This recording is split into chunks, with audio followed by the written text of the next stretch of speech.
আফগানিস্তান টি-20 ক্রিকেটে এখন এক পরাশক্তির নাম। বিশ্বকাপে রশিদ, নবী ও ফারুকীর উড়ন্ত পারফরম্যান্সে দুরন্ত সূচনা হয় আফগানিস্তানের। গ্রুপ পর্বের প্রথম ম্যাচে উগান্ডাকে ৫৮ রানে অল আউট করে ১২৫ রানের বিশাল জয় তুলে নিয়ে শুভ সূচনা করে আফগানরা।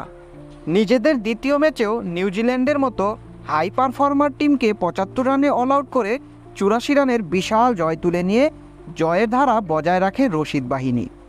অতঃপর নিজেদের তৃতীয় ম্যাচে পাপুয়া নিউ গিনিকেও ফজল হক ফারুকীর আগ্রাসী বোলিংয়ের উপর নির্ভর করে ৯৫ রানেই থামিয়ে দিয়ে ২৯ বল বাকি রেখেই ৭ উইকেটের জয় তুলে নেয় আফগান বাহিনী। গ্রুপ পর্বের শেষ ম্যাচে ওয়েস্ট ইন্ডিজের মুখোমুখি হয় আফগানিস্তান।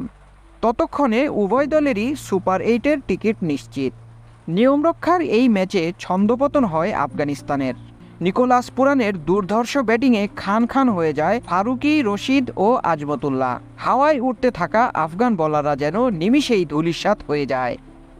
নিকোলাস পুরানের ৫৩ বলে ৯৮ রানের ঝকঝকে ইনিংসের উপর ভর করে আফগানিস্তানকে ২১৯ রানের টার্গেট ছুড়ে দেয় ওয়েস্ট ইন্ডিজ।